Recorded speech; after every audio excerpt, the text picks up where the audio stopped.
Good morning and welcome to the Core Connection. I'm Mira Rubin here with you on Enlightened World Network.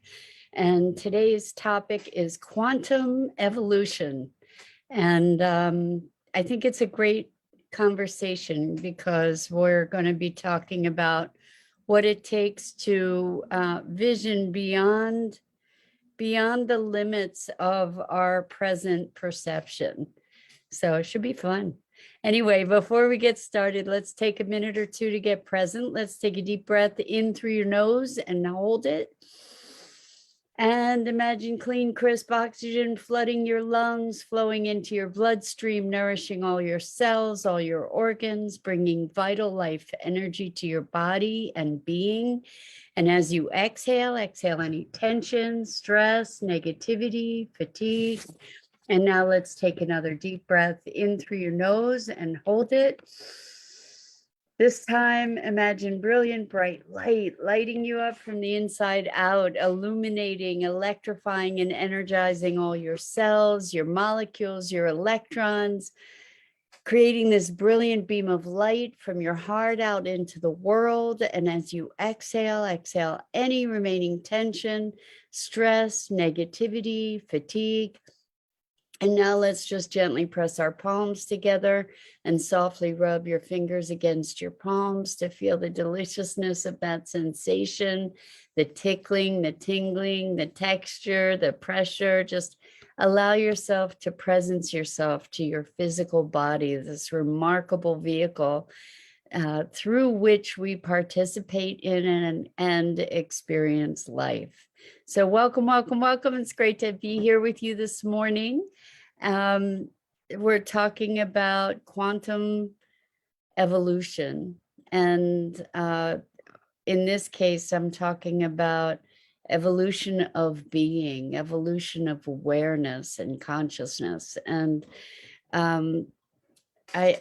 this conversation comes up out of a conversation that I had yesterday with a client who was considering whether or not to continue with coaching. And it was a really interesting conversation because the reasons that they were looking at to continue with coaching were for the sake of the continuity of it and the consistency of it. You know, that it was an opportunity every week to be looking at where they were in life and what kind of progress they were making and what kinds of issues they were confronting. And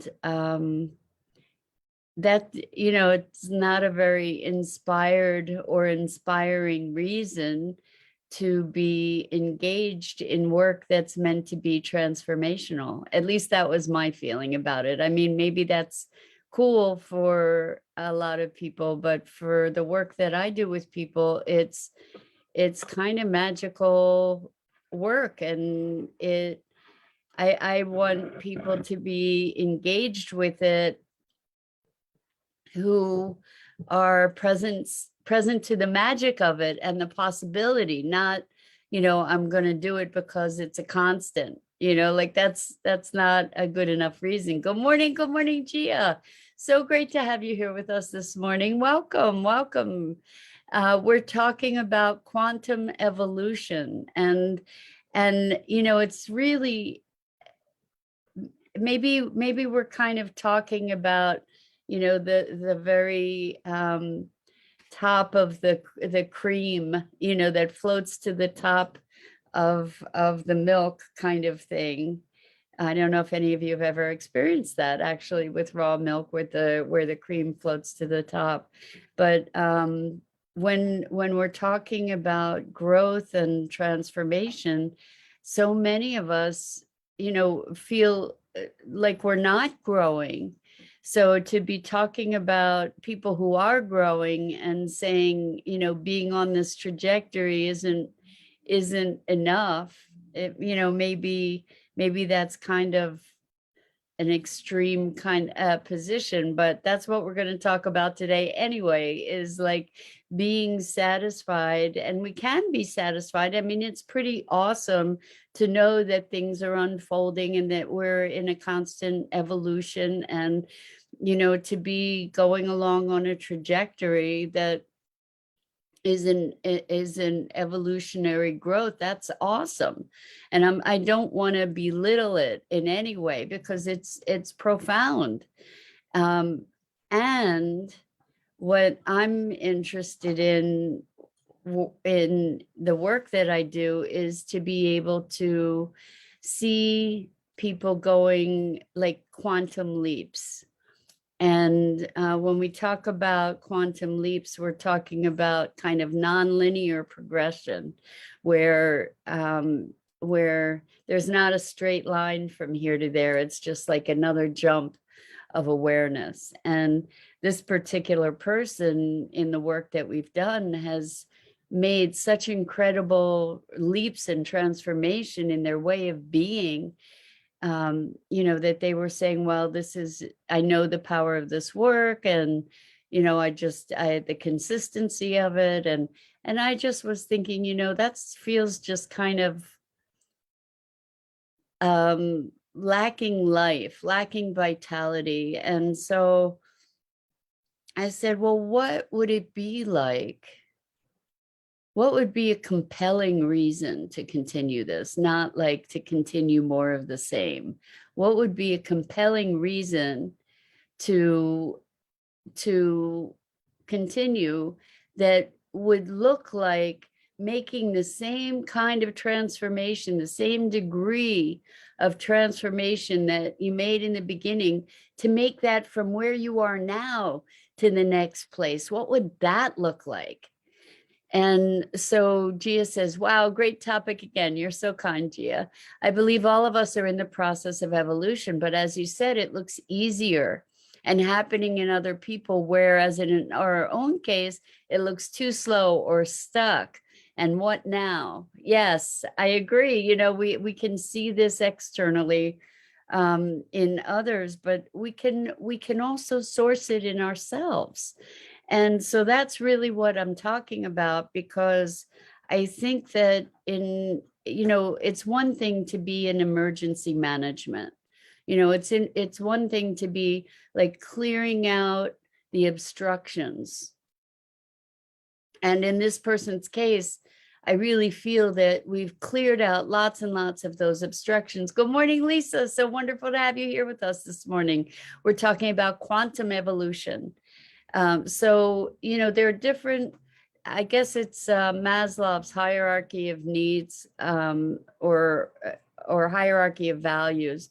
At different places in our lives, we have different needs, right? So if we're in a state of emergency, you know, we first need to clear things out, create a solid foundation, shore things up, you know, create some sense of stability, some sense of solidity, you know, and that can be a really challenging process, and it can be a long-term process, and it can be very confronting and disruptive, because we often have to dematerialize existing structures, and in order to be able to rebuild a strong foundation. And that chaos that emerges from that deconstruction can be really challenging to navigate. So first, what we do is we want to create that firm foundation. But once you have the firm foundation, you know, then you're potentially or hopefully moving on a consistent trajectory of growth, expansion, of awareness, and evolution. You know, that there's vitality, that there's new life being generated within that. And then the question is, well, good morning, Rosalind. So good to have you here with us this morning. we're talking about quantum evolution. And so when there is that foundation, then the question is, now what's possible? Now what's possible? And what would that next evolution look like? If I could harness the degree of transformation that occurred in reconstructing or constructing a solid, healthy, vibrant, vital foundation, now what's possible? And what would that look like? And what would I get to step into to bring about that next level of evolution? And I think it was really, really interesting in the conversation, because what arose was, wow, I don't know, I have no idea what that might look like. And it made me think about how our possibilities, for our own evolution, for our growth, for our expression in our lives, are limited by our imagination or lack thereof, right? Like, or lack of willingness even to imagine what might be possible. I will never ever forget a conversation that I had with a very dear, beloved friend to talk about, like, what's possible. And they were like, shut it down immediately, because it was a conversation that was too threatening to the status quo, right? Like, to be really engaging in a conversation about what's possible is engaging in a conversation that instigates the necessity for change, pretty much, right? Like, if you're looking at what's possible outside the confines or the constraints of the known, what it means is going into the unknown.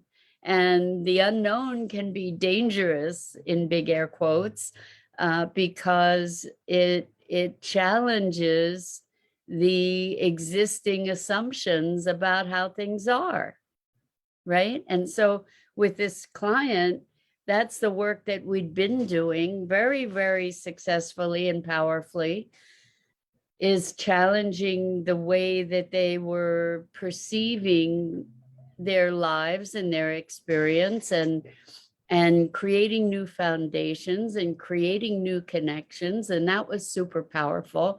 And now it's like, well, now what? And what does it mean to take that same kind of quantum jump into the next dimension? And so we get to imagine beyond ourselves. And when we're imagining beyond ourselves, I tend to believe that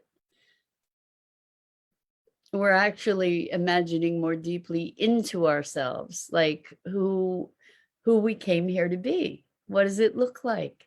What does it look like to deeply and truly connect to your soul song? What does it look like to truly and deeply rise to the greatness that you came here to express, whatever that is? We can imagine ourselves, and there's no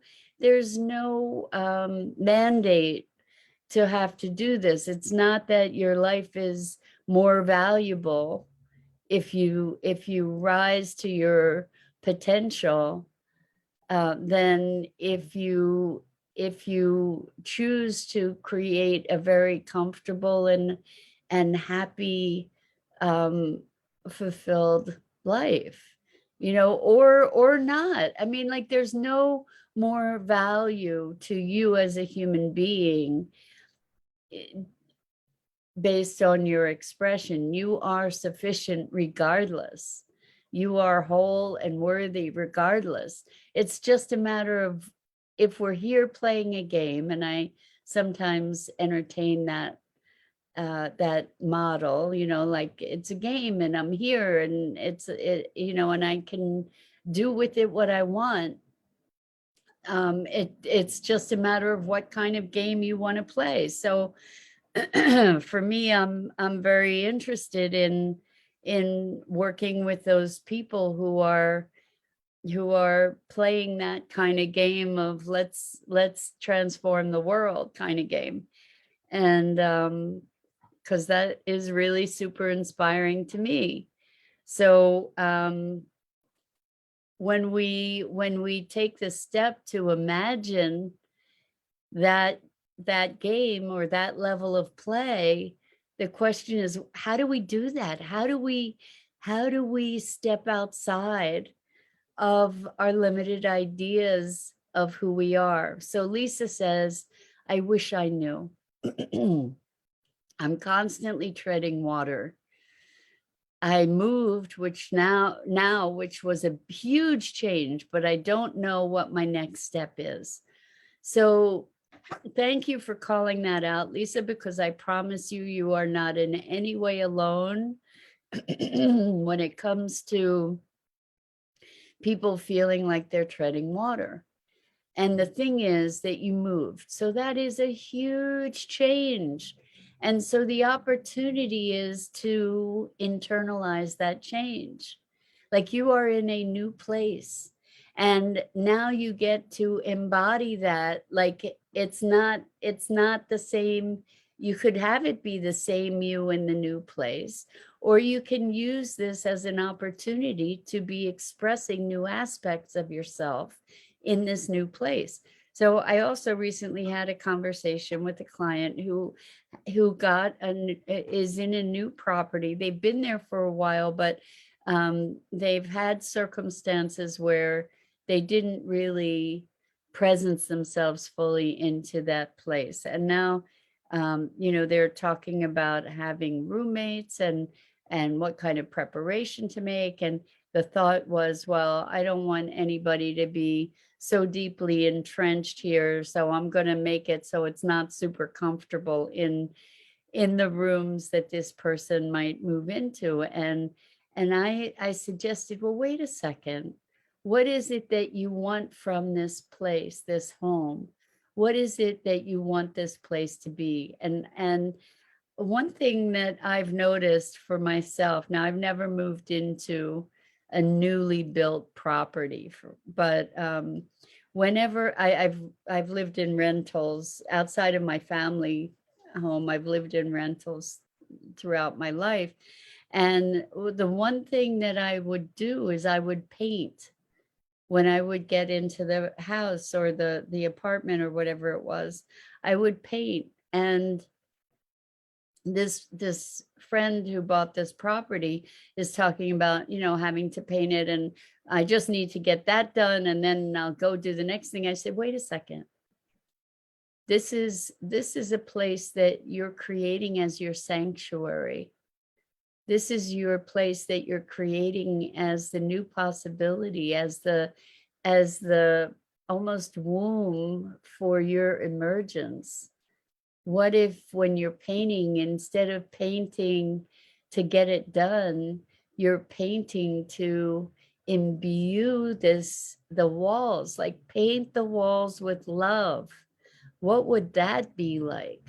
What would it be like if you are bringing your highest energy into this space and presencing itself, infusing this space with that new possibility, with your highest hopes, with your deepest love, with your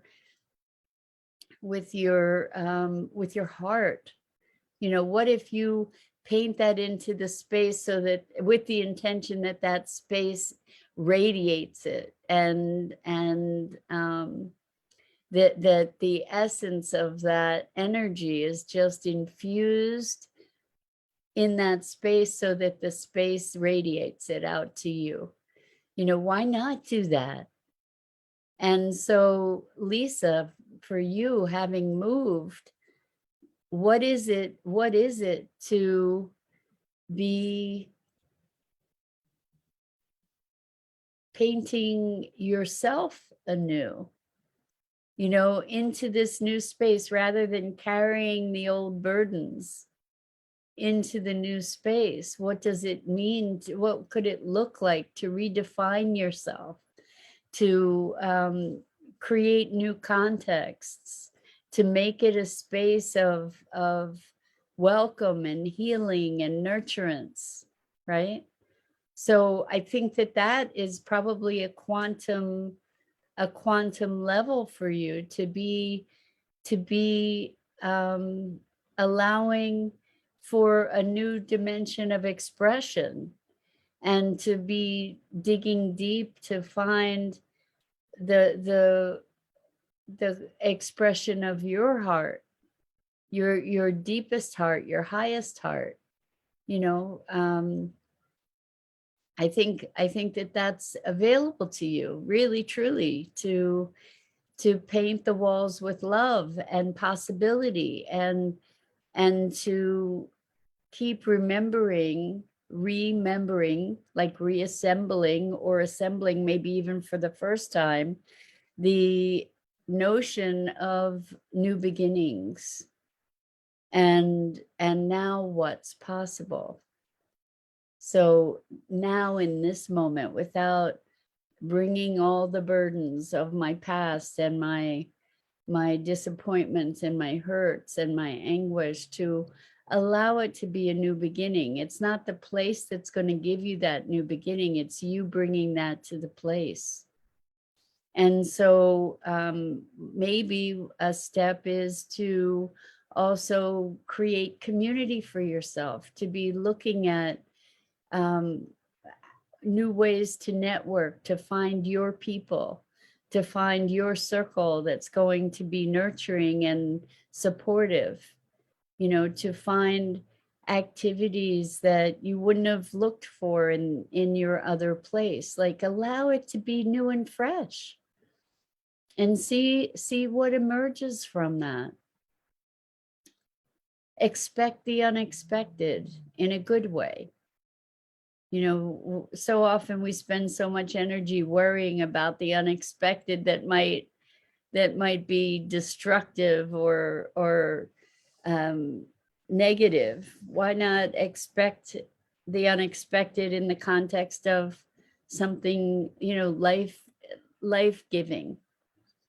And so quantum leaps, this is what we're talking about, is discontinuous change.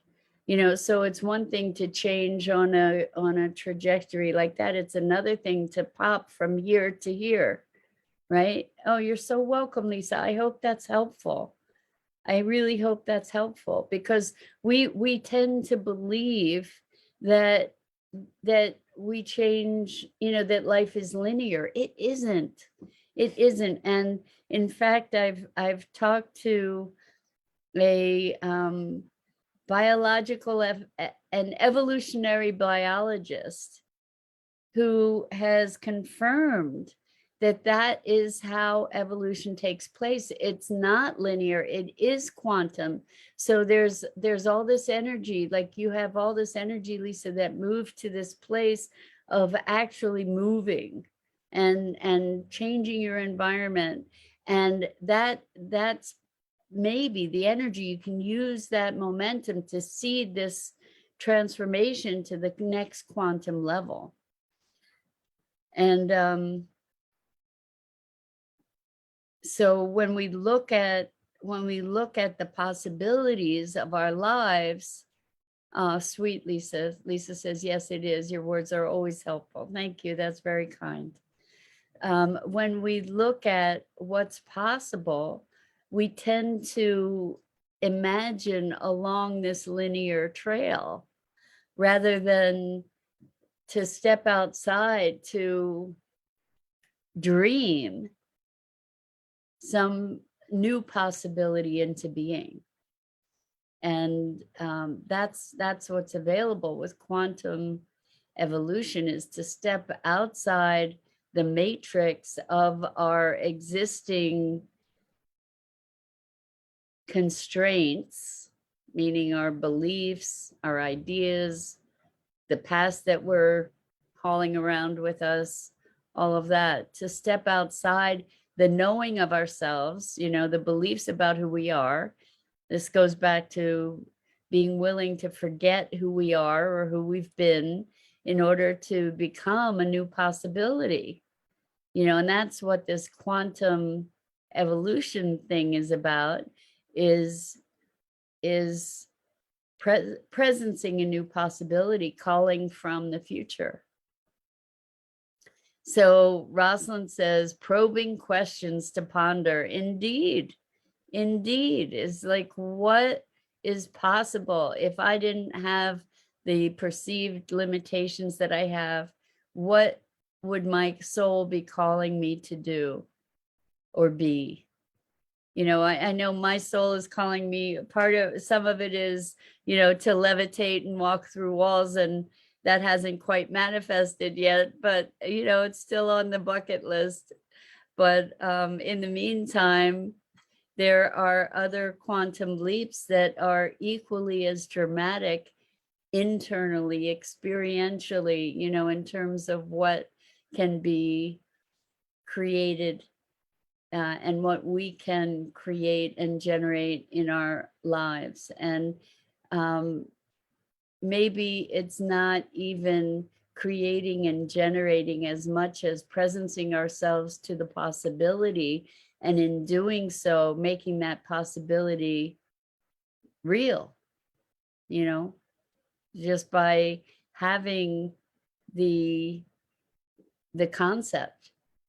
Because on some level, if we can think it, if we can conceive it, we can achieve it in some way, shape, or form. And whether, and I wanna address the achieve it thing, because it's not necessarily the achieving, it's the journey. And you may or may not achieve it, but you can still have a magnificent journey. So like I said about the eco park, it may or may not come into being. I intend for it to, but the journey itself is profoundly enriching and enlivening. And that's the point. That's the point. So what do they say? Shoot for the stars, shoot for the moon and land in the stars, or something, like when you have this big vision, wherever you get to, wherever the journey takes you is somewhere that you wouldn't have been otherwise. So there's a way that we can enliven ourselves through this visioning into the possible beyond the possible that's contained in our constraints. So that's what we're talking about when we talk about quantum evolution and how it's nonlinear. So I invite you to make those quantum leaps of awareness and possibility. And thank you, Lisa. Lisa says, I'm excited. Yes, exactly. That's what we want to be doing, is generating those dreams and visions that bring us that excitement and that vitality. And then that calls us into a whole new adventure of life and a whole different expression of our soul song and of our being and of our heart. And that's what life can be, right? We forget because we're not conditioned to be interacting with life in that way, but it's possible. And it takes conscious awareness, right? And so be excited.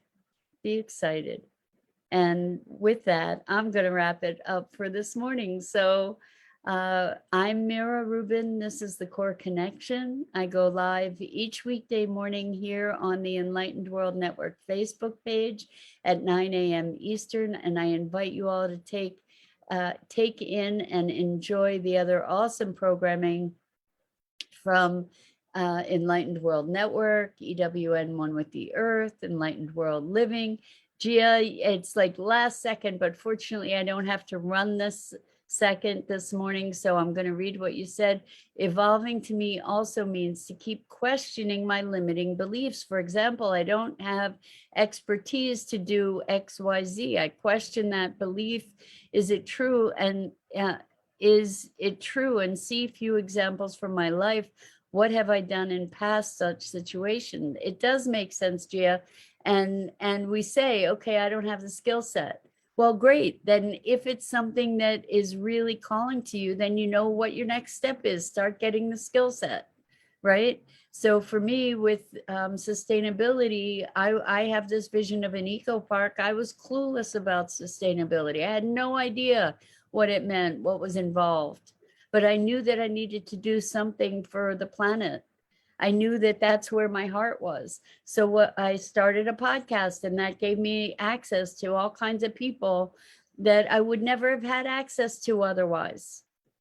And that gave me learning, and that's given me contacts and connections and all kinds of things that have shored up the vision that was a complete impossibility when I imagined it. And so it's doable. It's doable. It's like when you have that vision and you have that drive, you will create the opportunity. You will create the opportunity. And when you have that vision, it will give you life. That's what I can say. So much love to you guys. I so appreciate you, your energy, your engagement, and it means everything to me. So thank you, thank you, thank you. And I hope to see you again here really soon. Until then, so much love.